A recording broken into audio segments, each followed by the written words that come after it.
Bienvenidos a una nueva emisión de Charlas de Vestuario.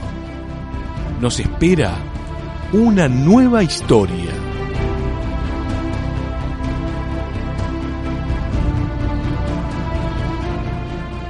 Daniel Carlos Baggio nació en La Plata el 25 de octubre de 1940.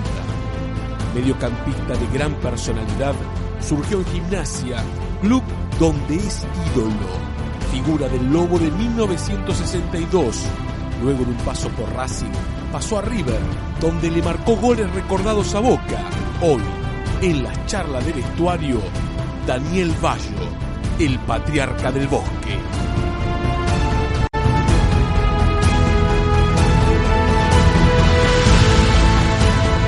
Lo tenemos en línea a Daniel Baggio. Daniel, lo saluda Carlos Zaira junto a Nehuen Ríos de Radiográfica. ¿Cómo le va? ¿Qué tal, Carlos? ¿Cómo está usted? Muy buenas tardes para usted y para su audiencia. Un placer tenerlo en línea aquí en Avila Cancha, en Radiográfica. Y los días miércoles nos tomamos el atrevimiento de conversar con grandes figuras del fútbol argentino, y usted atravesó una etapa enorme de nuestro fútbol, como fueron los años 60, en equipos que hicieron historia. Y la primera pregunta, Daniel, ¿cómo eran sus sueños de fútbol de pibe? Bueno, lo mío es algo bastante sui generis, digamos, porque realmente yo jugaba al fútbol porque me gustaba, pero en mis cálculos jamás figuró jugar en primera, ni en fin, no tuve una premonición así, o por lo menos perseguir un objetivo que era el de jugar a primera, pero a ultranza, sino que jugaba porque me gustaba. Y bueno, como el hecho de poder llegar a una primera es una cosa tan, digamos, tan sesgada en el sentido de que intervienen un montón de factores que no son solamente la capacidad y la condición física y técnica del jugador, ¿no? Hay que tener otras cosas también, hay que tener suerte, gustarle al técnico, tratar de llegar, cuando uno llega, poder mantenerse y todo lo demás. Así que bueno, pero de todas maneras, cuando ya estaba en la tercera división, sí, ya se me despertó un poco las ganas de todo eso, sobre todo porque tengo un hermano mayor que es Diego, que estuvo en España, ya estaba jugando en España él, y cuando él volvió pudimos jugar juntos. Diego Baggio, goleador histórico de Gimnasia Grima La Plata, si mal no recuerdo, tercer goleador histórico del club, es así, ¿no? Está muy bien informado, muy bien. Como un buen periodista está muy bien informado. Ahora, ¿a usted lo moldeó Miguel Ignomirielo en las divisiones inferiores de Gimnasia? Se lo pregunto porque hace un par de meses le realizamos un homenaje a don Miguel aquí en Radiográfica y tenía esa duda, ¿es así? Miguel Ignomirielo era el técnico general de todas las divisiones menores. O sea que sí, evidentemente él tuvo que ver en mi carrera. Lo que pasa es que, bueno, como le dije hoy, o al principio mejor dicho, es muy dinámico y muy cambiante todo esto.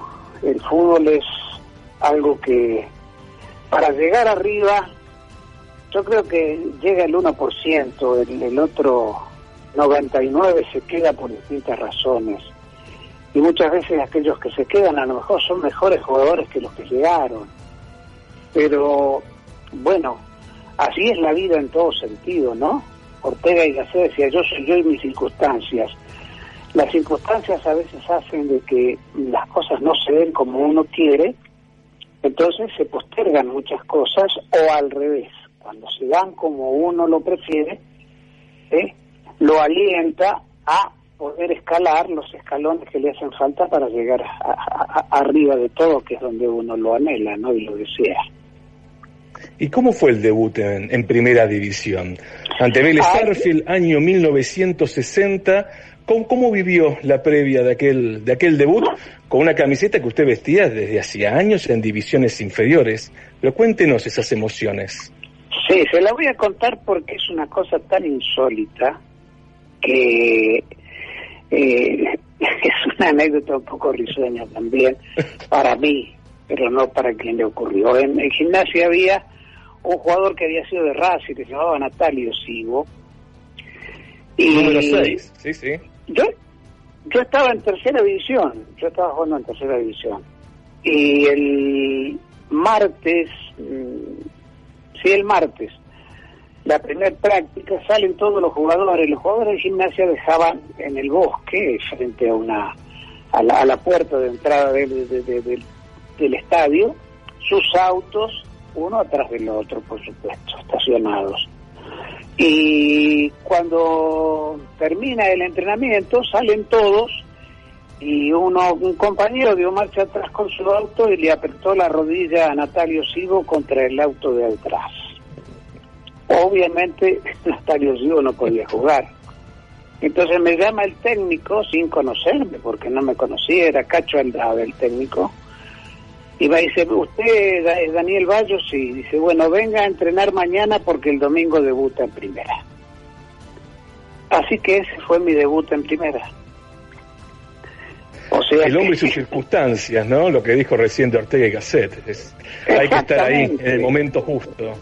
Es las circunstancias que me llevaron a mí. A lo mejor, si no hubiese sido esa, hubiese seguido jugando bien y a lo mejor hubiese debutado igual, pero me refiero a que hay un montón de factores externos que son inmanejables, que son los que por ahí lo llevan a uno a tener la posibilidad de lograr algo que sí le gusta, lo piensa, lo necesita porque es su vocación, y que, bueno, a veces se da por circunstancias fortuitas, como en el mío, no como en mi caso. Y ya Daniel, cuando agarra la primera división de Gimnasia, y antes de llegar a esa historia del Lobo del 62, ustedes entran en la historia porque en el año 61 le hacen 8 goles al campeón. Aquel gran Racing que solamente había perdido un partido en el campeonato, va al Bosque un día después de consagrarse campeón, y ustedes les hacen 8 goles. Es inédito en la historia del fútbol argentino eso, Daniel. Sí, es verdad.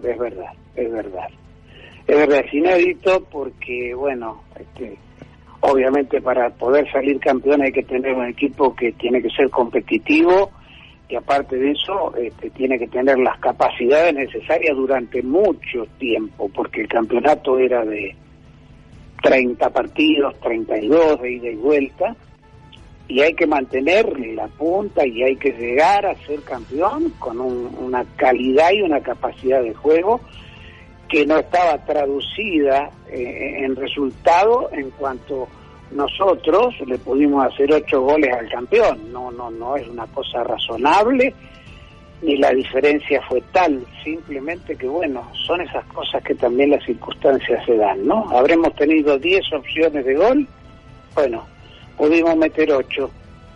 Esa fue la razón por la cual se le ganó 8-2 a Racing. Si uno comparaba equipo contra equipo, el Racing era mucho más equipo que nosotros. Pero bueno, la suerte nos acompañó a nosotros y le dio la espalda a Racing en este caso, ¿no? Cuánta humildad, digo, porque tal vez el recuerdo podría haber sido más grandilocuente, ¿no? Pero no, la realidad es que Racing era un gran equipo y que tal vez ya llegó, tal vez desconcentrado a jugar aquel partido, ¿no? Bueno, eso es un poco el argumento que se esgrimió para justificar por allí una derrota tan abultada, ¿no? Pero claro. Racing tenía un excelente equipo, jugaba jugadores con mucha capacidad, Corbata, Pizzuti, Mancilla, Sosa, Belén, jugaban, ¿no? Esa es la delantera. Y bueno, y Gimnasia hizo lo que pudo hacer, y bueno, se le dio la buena, y cuando uno pasa los 3 goles, la diferencia de 3 goles, todo se hace más fácil para el que tiene los 3 goles a favor, y muy cuesta arriba el que los tiene en contra, porque la parte anímica juega un papel muy, pero muy importante en el desempeño de un jugador durante los 90 minutos en un partido de fútbol. ¿El fútbol es un estado de ánimo, Daniel? Yo pienso que sí, las condiciones personales, las capacidades que uno puede tener, no siempre se pueden demostrar porque, en definitiva, en el fútbol como en cualquier actividad de la vida, el futbolista es un ser humano como cualquiera. Y lo que uno hace, lo que uno proyecta, lo que uno tiene para hacer para adelante, está directamente ligado a un estado de ánimo también, y también a una cantidad de sensibilidades que el jugador tiene. Hay gente que no le importa nada, hay gente que por ahí tiene un problema con la familia y llega a la cancha y no está concentrado totalmente para jugar el partido, porque es un ser humano, hay que entenderlo, es así. Esto es una perogrullada, pero es una cosa real, esto es así. Estamos hablando con Daniel Baggio, aquel símbolo de Gimnasia y del fútbol argentino de los años 60, y nos metemos en la historia del Lobo, de aquel equipo de Gimnasia de 1962. Pero antes de meternos, o usted nos orienta mejor, la figura de Adolfo Pedernera, ¿no? Qué importante al fútbol argentino, y qué recuerdo tiene usted del maestro de Adolfo Pedernera. Bueno, a ver, le cuento un poquitito de historia, porque estas son cosas que ustedes, por su juventud y porque, bueno, Gimnasia es un equipo chico, no se conoce. En el año 60, terminado el campeonato ese en el cual después yo jugué todo el 61 y no salí nunca más de primera, después de Cacho Aldave vino un técnico uruguayo llamado Enrique Fernández Viola. Enrique Fernández Viola había sido un técnico que había sacado campeón a Real Madrid, había sacado campeón a 2 equipos italianos, era un hombre con mucha capacidad. El equipo lo armó él, en realidad, y después tuvo un inconveniente, un partido que perdimos con Estudiantes de La Plata en un clásico, y se fue, y vino Adolfo. Adolfo era qué sé yo, para mí fue un grande, no solamente en el fútbol, sino fue un grande como persona, como ser humano. Realmente yo guardo entre todos los recuerdos esos 3 técnicos que fueron los que a mí más cosas me enseñaron y por sobre todas las cosas me dieron ejemplos, que eso es lo importante. Enrique Fernández, Adolfo Pedernera y Renato Cesarini. Esos fueron los 3 técnicos que a mí me enseñaron cosas. Adolfo era un tipo que tenía una personalidad muy importante, una personalidad muy fuerte, y aparte avalada por una carrera futbolística que obviamente había que respetar y se lo respetaba como tal. Entonces lo que decía el técnico era palabra santa, y sobre todo en aquella época, ¿no?, donde creo que había mucho más respeto para todo, no solamente para el técnico, sino había respeto con los referíes, había respeto con los linemen. Antes no se le podía ir a un referí, insultarlo, empujarlo, escupirlo. No, había que acercarse con las manos atrás y decirle: ¿me permite, árbitro, que sí, a ver, o no le daba bolilla? Y Adolfo Pedernera, en ese sentido, nos dio muchos ejemplos de cómo ser ordenado en la cancha y de cómo cumplir con todas las cosas que uno debe cumplir dentro del campo, para que todo se le haga más fácil de acuerdo a las capacidades que uno puede tener, que, bueno, todos tenemos nuestras limitaciones, pero era un motivador especial, tenía una trayectoria futbolística que, bueno, creo que la conoce todo el mundo, y aparte de eso era una gran persona, un ser humano con una sensibilidad especial, y se compraba la voluntad de todos. Y si Adolfo te decía que había que tirarse al foso, que era negocio, nos tirábamos al foso. Esa es la realidad. Ahora, ¿es cierto que Pedernera no gritaba nunca en el banco de suplentes? Nunca, jamás, no. Pero él tenía un motivo para hacerlo. Aparte lo explicaba. ¿Cómo es eso? Si así yo no puedo, dice, enseñarle no, o sea, pergeñar una táctica para el equipo contra el que el domingo tenemos que jugar. Entre tanto bullicio, porque antes las canchas estaban llenas de las 2 hinchadas, no es como ahora, ¿no? Ahora se puede escuchar a un técnico. Antes Le decía, ¿para qué le voy a gritar si todo lo que teníamos que hacer ya lo hablamos durante la semana y lo practicamos durante la semana? El jugador está metido en el partido, porque el jugador está metido dentro del partido. De ahí que cuando la gente cree que los jugadores piensan en lo que van a ganar, en lo que... Eso es toda mentira. El jugador piensa en ese partido, en lo que está jugando y en que no quiere perder por sobre todas las cosas. Entonces Adolfo dice, ¿para qué le voy a gritar del banco? Si yo tengo que corregir una cosa, tengo que mover 3 jugadores. Y tengo que hablar con uno que no me escucha porque la gente me lo tapa. Entonces es una tontería que yo me ponga a gritar para corregir algo que no puedo con alguien que no me escucha. La figura de Adolfo Pedernera, hoy tal vez un poco diluida, pero tan grande a la historia del fútbol argentino. ¿Y por qué aquel Gimnasia del 62, el de Minoyan, el de Daboin, el de usted, el Loco Siasia, Antonio, su hermano Diego, el peruano Gómez Sánchez, entre otros, no pudo consagrarse campeón? ¿Qué le faltó a aquel equipo? Bueno, le cuento otra anécdota más. A ver. Sí, por supuesto. Yo creo que esto enriquece un poco la charla, ¿no? Nosotros en un momento dado fuimos a jugar un partido a Montevideo contra Peñarol, donde obviamente Peñarol tenía aquel gran equipo, ¿no?, de siempre, o sea, Abadí, Rocha, Spencer, Joya, y Tito Goncalves, Azurquier.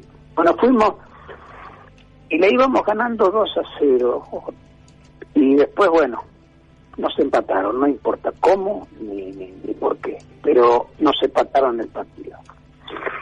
Y yo tuve la posibilidad de escuchar a Adolfo Pedernera, Enrique Fernández Viola estaba. Le dijo, escúcheme, le dijo al presidente del club, si usted me compra 4 jugadores, nosotros nos tiramos del campeonato.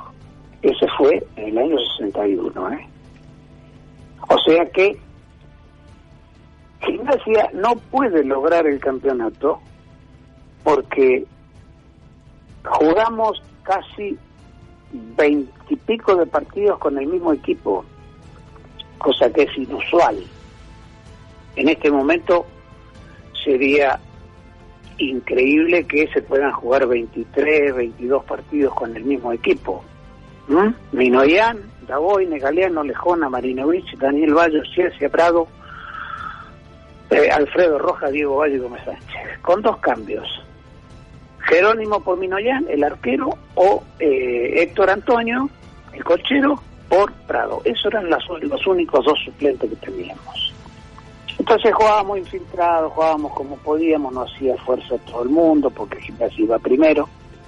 Pero no obstante eso, estuvimos una rueda completa sin perder, ganamos 9 partidos consecutivos, y bueno, al último ya no teníamos más fuerza, realmente así, las lesiones nos pudieron, y hubo que apelar a jugadores que habían estado todo el año inactivos prácticamente porque jugaban o en tercera o no jugaban, y formaban parte de un plantel que aparte de lo que estaban jugando, la responsabilidad de venir a reemplazar en un equipo que va primero, que nunca había soñado con un campeonato, tener que tomar la responsabilidad de jugar, bueno, no es fácil, y como no fue fácil, así nos salió, ¿no? También nos abandonó la suerte, las circunstancias fueron esas, y Gimnasia, que consiguió un tercer puesto, que tendría que haber sido un tercer puesto glorioso, porque arriba de nosotros estuvieron Boca y River, terminó siendo en definitiva un fracaso, ¿no?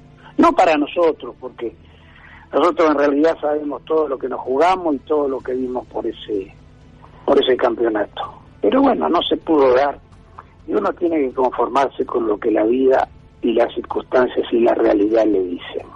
En esta historia nos metemos en Racing, porque tira la casa por la ventana a la academia en el 64, lo contrata a usted, al flaco Menotti, al nene Maidana, al brasileño Dorval, que venía con Pelé, pero bueno, en Racing siempre las cosas son difíciles. Ahora, en esos 2 años que usted estuvo en el club de Avellaneda, se imaginaba, estaba el germen de lo que fue después el Racing de José? ¿Usted se imaginaba todos los logros que ese equipo tendría a partir del 66? Lo que pasa es que hubo un recambio bastante importante. Cuando toda la gente que contrató, que usted bien la menciona, no le reeditó a Racing los nombres, porque no tuvimos. Yo personalmente tuve hepatitis, tuve una operación de menisco, tuve una retinitis serosa y no sé, me faltaba dar, creo que me faltaba dar una sola materia para recibirme de médico, porque todas las demás pestes las tuve una atrás de la otra. Yo no le rendí a Racing y estoy en deuda con la gente de Racing, es verdad, porque Racing me compró a mí como una figura y en definitiva yo no le pude pagar y redituar con mi juego, con lo que podía haber dado por esa camiseta como debía, porque yo soy un convencido que el fútbol es un trabajo como cualquier otro, y que cuando uno llega a una institución o está en una institución, la institución le presta una camiseta que tiene gloria más o menos, pero tiene su gloria, tiene su historia, y esa camiseta uno la debe defender porque tiene que defender la historia y la gloria que esa camiseta le propone. Entonces, cuando me decía Adolfo, no hay mayor satisfacción que la del deber cumplido, tenía razón, porque lo mío fue decepción en Racing porque no pude cumplir con lo que tenía que cumplir con la gente de Racing. Pero bueno, también vuelvo a reiterar que son todo producto de las cosas, de las circunstancias. A mí me tocó esa, y en ese momento, después estaba, por ejemplo, Sachi, Anido, Martín quedó, después Sachi se fue, apareció Perfumo, apareció Basile, el Panadero Díaz, Martín quedó, apareció Coco Rulli, que ya estaba Coco Rulli, Pastoriza va a Independiente, yo me voy a River, y viene Mori, de Independiente creo, a jugar de 5, cambia la delantera, porque juegan con otros jugadores, viene Bocha Maschio, en fin, hicieron un equipo distinto, y bueno, y también técnico también, José Pisuti, y las cosas se dieron de esa manera, y me parece que lo lograron, y lo lograron con los méritos necesarios como para poder lograrlo. Hizo muchas cosas muy bien Racing para poder lograr ese campeonato. Y nos metemos en la historia de River, ¿no? La de River 66-67, porque pocos jugadores pueden presumir de debutar con una camisa como la que usaba River en aquel momento, tan importante, tan gloriosa, con un gol en Copa Libertadores frente a Boca. Y usted tiene la posibilidad de decir que es uno de los jugadores todo con la camisa de River ante Boca, marcándole un gol. Yo hice 2 goles de triunfo contra uno de Roma en el otro año, 1-0, y esa noche, y bueno, eso también tiene su historia, ¿no? Porque Renato Cesarini, que era también un hombre muy especial, ¿no? Porque yo guardo siempre el mejor de los recuerdos, me dice un día, oiga, Bayo, venga, ¿usted se anima a jugar contra Boca? Entonces yo le dije, ¿para qué me compraron, maestro? Yo de utilero no puedo hacerlo porque yo no tengo idea, pero ¿usted me tiene confianza? Dice, sí, le tengo mucha confianza. Dice, para mí usted funcionalmente es el mejor 5 que yo tengo. Bueno, entonces no lo dude, le digo, póngame y va a ver cómo yo le rindo. Así quedó la cosa y yo así debuté contra Boca Juniors en el primer partido que River jugaba por Copa Libertadores de América. Ese fue el primer partido que River debutó en la Copa Libertadores de América y me tocó hacer el segundo gol. El primero lo había hecho Sarnari y después Alfredo Rojas hizo el 2-1 Y bueno, sí, para mí fue una satisfacción enorme, fue un volver a vivir, yo reviví, renací al mundo futbolístico en ese partido, porque también hay un montón de anécdotas que no se las puedo contar porque sería muy largo, pero en la cual intervino también el presidente, Liberti, donde había una serie de cosas que arreglamos entre él y yo, que solo él y yo sabemos que las arreglamos. Y bueno, yo quería jugar en River, jugué en River, me di ese lujo y la verdad que estoy muy feliz por haber sido futbolista y haber participado en todos los equipos que participé, porque en todos ellos siempre me llevé la gran satisfacción de, por lo menos desde donde podía, dejé lo mejor. Con el que me quedé con realmente un débito fue con Racing, y siempre pedí disculpas a la gente de Racing por no haberle podido rendir.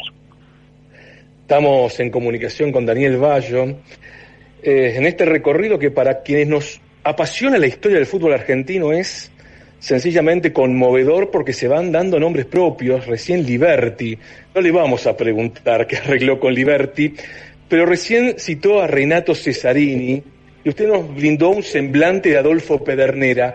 ¿Cómo era Renato? ¿Qué nos puede decir de una figura que ya a esta altura también es un mito del fútbol argentino, Daniel? Renato era un tipo muy inteligente, Renato era un tipo que entendía el fútbol, que sabía lo que había que hacer, que él decía siempre: si ustedes hacen lo que practicamos en la semana, que es es lo que uno piensa pensando en el equipo contrario, cómo juega, cuáles son sus debilidades, cuáles son sus cosas positivas. Bueno, el fútbol es un tema que yo, por lo menos es personal, esto yo lo pienso, que cuando uno es más previsible, es mucho más fácil de ser derrotado. La imprevisibilidad en el fútbol tiene un gran regalo adicional, un plus, que es que el otro equipo no espera que uno haga algo que no está acostumbrado a hacer. Entonces eso descoloca mucho el plan del contrario.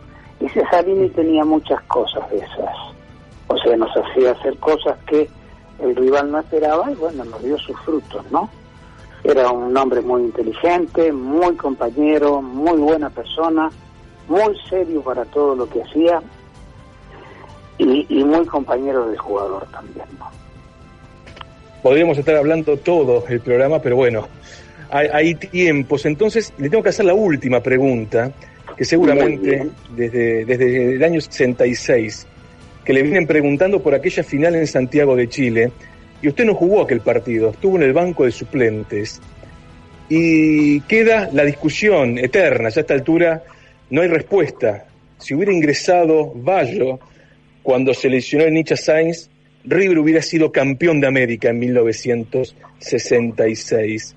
¿Qué nos puede contar de esa historia, del cambio por el cual entra un delantero, Juan Carlos Layana? ¿Cómo analiza usted en esta cuestión que me pareció tan interesante con la cita de Ortega Gasset, el hombre y sus circunstancias? ¿Cómo analiza, pasado tanto tiempo, aquella final de Chile?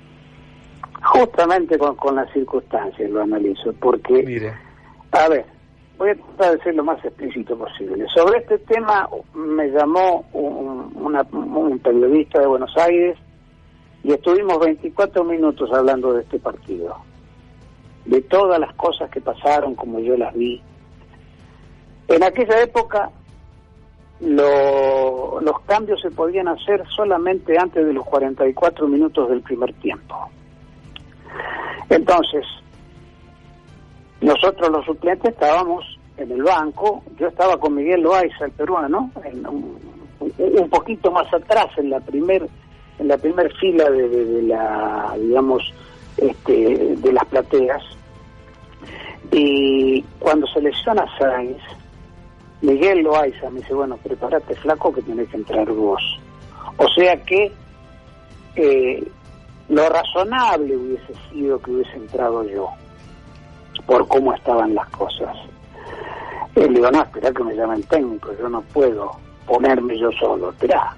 Yo quería jugar y sabía que era a lo mejor lo que correspondía. En la mente del 90% de la gente estaba de que tenía que entrar Baggio, porque ¿qué había que hacer? ¿Que Solari fuera a marcar la punta a Joya, o yo fuera a marcarlo a Joya y seguir con el esquema que tenía? River Plate le iba ganando 2-0 a Peñarol y era dueño absoluto del partido. Hacía lo que quería. Los jugadores de Peñarol, dicho por mis compañeros, le pedían que no le hicieran más goles porque con 2-0 entraban bien a Uruguay, no tenían problemas. Más de 3 ya era un poco denigrante, ¿no? Jugar una final y perderla por más de 3 goles, sobre todo en aquella época, era bastante feo. Entonces, cuando yo veo que Cesarini a separar a la Liana, me quedo quieto, no digo nada. En ese momento,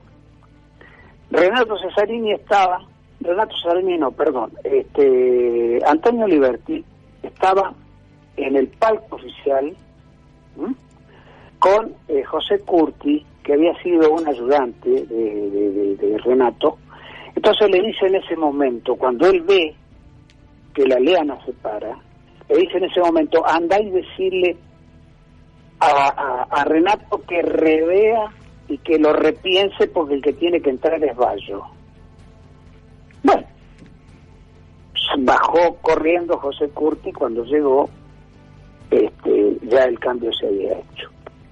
Entonces, el vestuario era, no te puedo decir lo que era el vestuario, era una tristeza total, porque había una cantidad de defraudaciones personales, pero no por haber defraudado al uno al otro, sino que era que uno esperaba un partido que estaba ganado en todos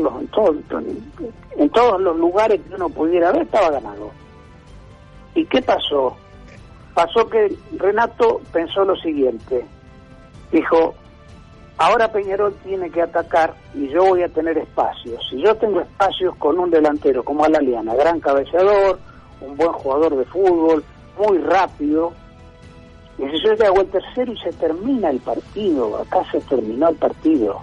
Y eso fue lo que él pensó, porque el técnico tiene el partido dentro de la cabeza, antes, la semana antes, durante el partido, el primer tiempo, en el intervalo y durante el segundo tiempo también. Entonces él optó por eso y se equivocó, y después me dijo a mí: Daniel, le pido perdón, este partido lo perdí yo, esto es una infidencia, yo jamás lo comenté esto. Él me dijo: el partido lo perdí yo, si yo lo pongo a usted no pierdo. Pero bueno, las circunstancias fueron que en vez de hacer River el tercero, Peñarol hizo el primero. 2-0, 2-1 o 3-0 no es lo mismo. Y River optó por defenderse. Tampoco estaba Guzmán, que no jugó. El flaco, ya que me lo nombraste vos, te lo digo, el flaco ese día no jugó. El flaco era un baluarte en el centro de la defensa. Y bueno, si entraba yo no cambiaba mucho, pero nadie tampoco puede asegurar que si entraba Baggio, ese partido se ganaba. Eso es una utopía. Futurología no puede hacer nadie, y nadie puede asegurar un resultado antes. Con el diario del lunes podemos hablar muchísimo, pero sin el diario del lunes, que cuando hay que tomar las decisiones se sabe qué pasó después. Cuando uno tiene un problema o una disyuntiva, toma una decisión. Cuando toma la decisión, se terminó esa disyuntiva. Lo que hay que ver después es si lo que uno hizo le da buen resultado o es peor que el problema que tenía antes. Y eso fue lo que le pasó a River. Las circunstancias, la suerte, le dieron la espalda y le dieron el frente a Peñarol. Así lo veo yo. Daniel Baggio, le agradecemos enormemente su tiempo, su generosidad, sus conocimientos y su historia, que se la brindó al programa. Le agradecemos de corazón, le mandamos un abrazo inmenso. Bueno, está retribuido hacia ustedes, hacia el público, hacia toda la gente que me nombró. Yo les agradezco a ustedes que hayan tenido la amabilidad de hacerme revivir momentos, algunos un poco más tristes, pero que en definitiva son parte de un todo, porque uno gusta de todo en la vida. Muchísimas gracias por haberme recordado cosas felices de mi vida. Un gran abrazo y... Ahí pasó Carlos Daniel Baggio.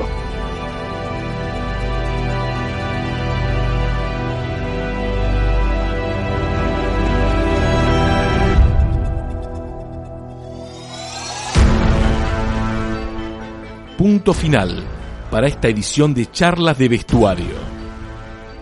Ojalá hayan disfrutado este programa, que tiene una sola consigna: preguntar para escuchar y aprender. Mi nombre es Carlos Aira. Nehuen Ríos estuvo en la producción y edición. Este programa es una producción integral de todo el equipo de Abrí la Cancha. Gracias y será hasta la próxima.